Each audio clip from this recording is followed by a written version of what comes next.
In your experience, sir, how do you look at the current state of homeopathy? Well, when homeopathy was originated, that time the scenario was very different. The level of medical science at that point was very poor and it was unscientific. Homeopathy evolved as a scientific method different than what was being practiced at that time. Today, the scenario is very different. The earlier considered orthodox system of medicine or allopathy, which has evolved so very well in last 200 years. And unfortunately, homeopathy did not evolve with time and with the development of science. So today's scenario is very different. I will share some thoughts of mine, which many people will obviously like. However, there may be some people, they might not appreciate my thoughts and I really can't help them.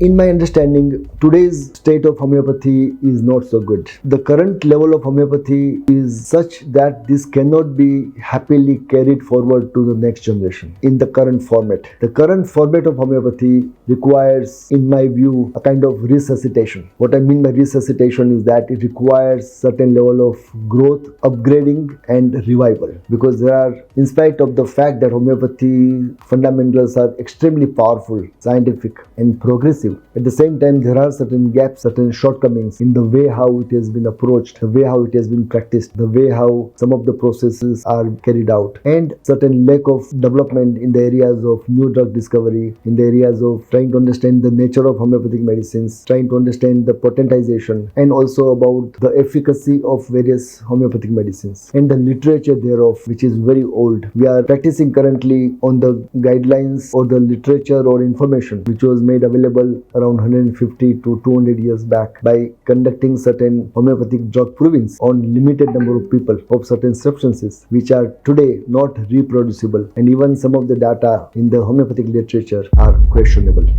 I know this is a sensitive area and many people would not like to even think of that because they have considered homeopathic literature as so sacred and so holy that they probably might think that this should not be challenged. When I challenge some of the literature content, I am not challenging the fundamental principle of homeopathy, that is the law of similars, which is absolutely fantastic. And I am not challenging Hahnemann's work on potentization, which is absolutely novel and scientific. I consider potentization as an engineering marvel and a simple method of potentization which renders the source material into certain nanoparticles, which is absolutely fabulous. And it has taken us almost 200 years to understand the nano dimension behind potentization. My concerns are more about the homeopathic literature, the materia medica, the symptomatology that we have, which has never been questioned, which have never been revalidated. To give an example, sulfur, a homeopathic polycrest, has around 5,000 symptoms in the materia medica pura, and these symptoms were derived from only 5 or 7 provers. This is very surprising. It means each prover has produced more than or close to 1,000 symptoms. These kind of symptoms are less likely to be reliable. It has never been revalidated. Nobody even thought of conducting the drug proving all over again of all the polycrests that we have. Silica, for example,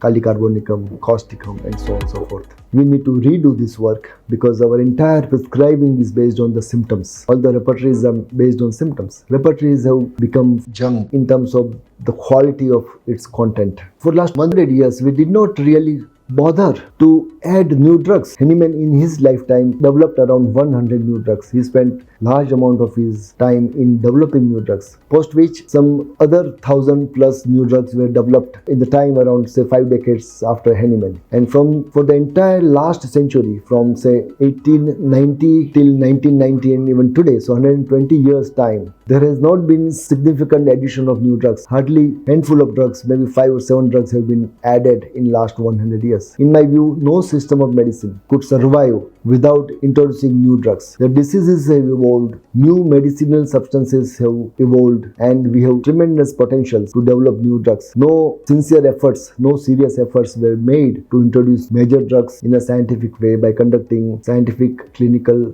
trials such as drug proving. Homeopathic medicines have never been tested by conducting placebo-controlled trials. This is another downside of homeopathy. Clinically, homeopathic medicines have shown significant efficacy, and that is with the experience of most of the homeopaths in the world. However, that is not enough. As on today, efficacy of any new drug substance or old drug substance is evaluated only by its ability or their ability to produce certain effects in various models like lab models or animal model or human models. Anecdotal case studies and success is not what will allow homeopathy to grow and be recognized. We need series of cases which are treated with success before we claim the efficacy of any medicine for any disease. So these are some of the gaps that I can recall upfront, and we need to really work on that. So when I use the word resuscitation, what I mean is that we need to work on these areas. Unfortunately, there are so many homeopathic medicines which were developed around 150 years back, especially the medicines from the nosode categories, and these medicines are not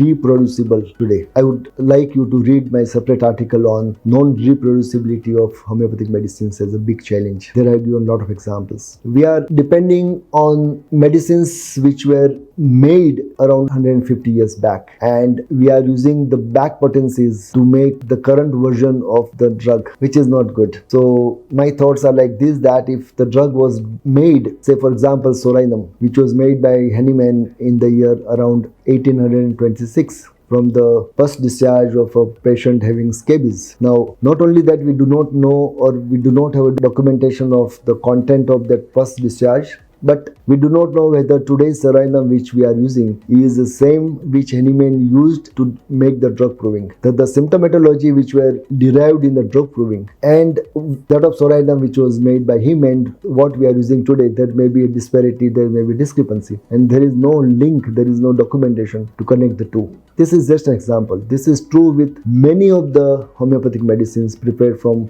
animal sources as well as plant sources, minerals, and the nosodes.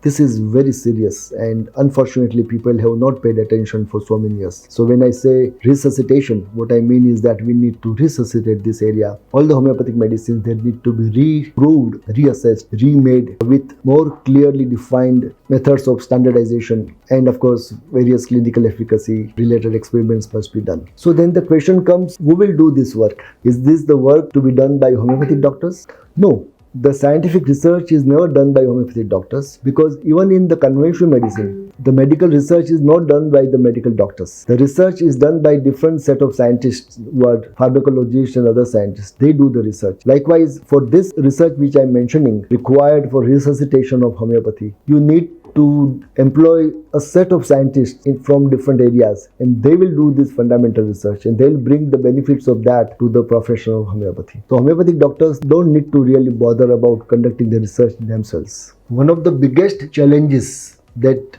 the homeopathic science faced in getting acceptance by the mainstream scientists is that we have lack of understanding about the mechanism of action of homeopathic medicines. Earlier, we became so much philosophical that we never paid attention and we never realized that we need to really understand how homeopathic medicines work. And this is one big lacuna. Interestingly, some of the recent studies, including that of ours, we have seen and shown a way whereby homeopathic medicines are understood on the basis of their mechanism of action. For example, we have demonstrated in a lab model that homeopathic medicines such as malarial nosode, which we have developed, as well as China officinalis, they are able to inhibit the hemozoin, and that's how it works against malaria. Our HIV nosode has shown anti-cancer properties by regulating some of the biomarkers. For example, one of our studies with an eminent molecular biologist has shown that HIV nosode works by regulating TOP2 enzyme, that is topoisomerase 2 enzyme, and that's how it produces death of the cancer cell. This shows the anti-cancer properties. We have also demonstrated that homeopathic medicines have anti-angiogenic effects, whereby it controls the growth of the cancer tissues. Similarly, we have seen in case of vitiligo, we have seen that homeopathic medicines are able to activate melanogenesis in a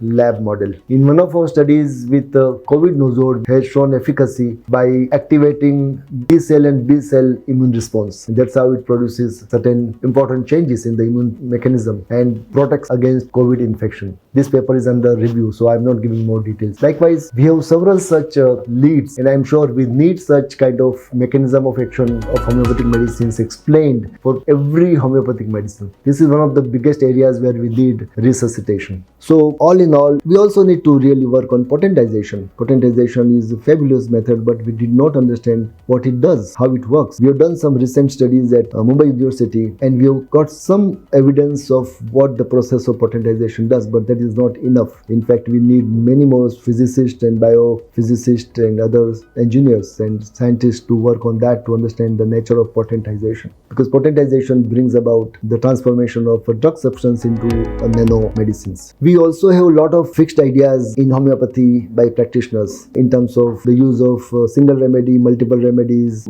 constitutional medicine, vital force, repetition, and so on and so forth. They all have evolved in last 150 years, largely based on certain observations, and which is philosophy. Philosophy is good, but then philosophy at times may be not same as science. Philosophical concepts have kept homeopathy away from the scientific developments. So these philosophical concepts will not be able to, or may not be able to accepted by the mainstream science. We need to really work on that. We have a lot of rigidity, fixed ideas among homeopathic fraternity. That also requires a change and improvement and realignment, I would say. So all in all, these are some of the areas based on which I believe that today's homeopathy is not in the format which could be passed on to the next generation unless we resuscitate, unless we make certain scientific developments, certain scientific facelift in different areas, which is a Herculean task, which is doable in my view, but it is not a job of one person. We require to recognize this at the first place as a fraternity, as a profession. We need to put some team of scientists and other experts on job, and it is a 10 years project, I would say,